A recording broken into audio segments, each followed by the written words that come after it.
वो शिवरात्रि का दिन था। कश्मीर में हालात बहुत खराब थे। मेरा छोटा भाई बाजार गया था। आतंकी बिट्टा कराटे ने दूसरे आतंकियों के साथ मिलकर मेरे भाई पर 3 गोलियां चलाईं। वह जमीन पर गिर गया और तड़पता रहा। कोई भी उसकी मदद करने नहीं आया। लोग खिड़कियों से देखते रहे। आतंकी पास की दुकान पर लस्सी पीते रहे। जब उन्होंने देखा कि वो अभी भी जिंदा है तो उसके पास गए और उसे लातों से मारा। फिर उस पर गोलियां चलाईं, जब तक उसने दम न तोड़ दिया।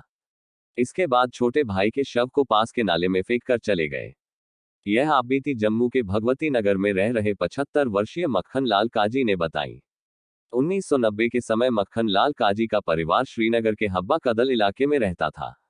कश्मीर की फिजा में तब सांप्रदायिकता की आग फैल चुकी थी। उनके छोटे भाई अशोक काजी बागवानी विभाग में कार्यरत थे। वह हिंदू सभा के सदस्य और सामाजिक कार्यकर्ता थे। मक्खन काजी बताते हैं कि शिवरात्रि के दिन 20 फरवरी 1990 को उनका भाई अशोक काजी किसी काम से बाजार गया था। आतंकियों ने हमला कर उसका कत्ल कर दिया। तब लोगों में खौफ का आलम यह था कि उनके घर पर अफसोस जताने तो दूर भाई के अंतिम संस्कार के लिए भी कोई नहीं आया। मक्खन लाल काजी कहते हैं कि तब वह जम्मू में थे। परिवार के सदस्य भाई को शमशान ले गए। हमले के डर से जल्दी से चिता को आग लगाकर सभी घर वापस आ गए। लेकिन बारिश के चलते चिता बुझ गई। घटना की जानकारी मिलने पर वह किसी तरह श्रीनगर पहुंचे। अगले दिन कुछ पुलिसकर्मियों को साथ लेकर मक्खन लाल काजी शमशान भूमि पर पहुंचे।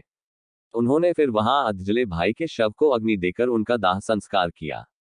मक्खन काजी ने कहा कि उस वक्त हालात इतने ज्यादा खराब थे कि डर के मारे रिश्तेदार भी किसी के घर नहीं पहुंचते थे। सबको अपनी जान की फिक्र थी। ऐसी कई दर्द भरी घटनाएं उन्हें उस समय अक्सर सुनने को मिलती थी।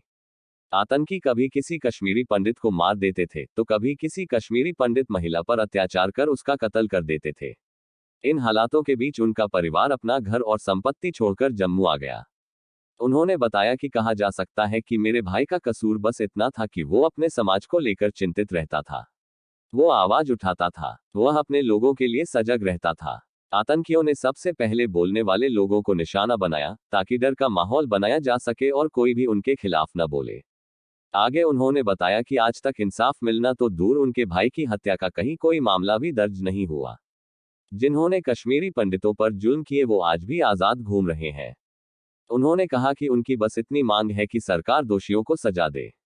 कम से कम उन्हें पकड़कर जेल में तो बंद करे।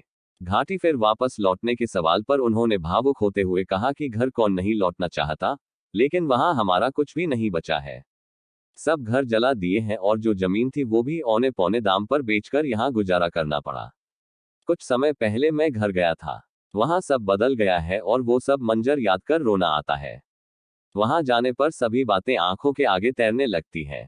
मक्खन लाल काजी ने कहा कि उस समय नेशनल कॉन्फ्रेंस नेता फारूक अब्दुल्ला की सरकार थी। कुछ लोग कहते हैं कि राज्यपाल जगमोहन का शासन था और उन्होंने कश्मीरी पंडितों का पलायन किया, लेकिन यह फैक्ट नहीं है। कोई भी इस लालच से अपना घर छोड़कर नहीं जा सकता कि उसे दूसरी जगह रहने को फ्लैट मिल रहे हैं। वहां पर एक डर का माहौल तैयार किया गया। हर दिन कश्मीरी पंडितों पर अत्याचार किया गया, जिसके बाद ये 9 लोग अपना घर संपत्ति को छोड़कर पलायन करने को मजबूर हुए।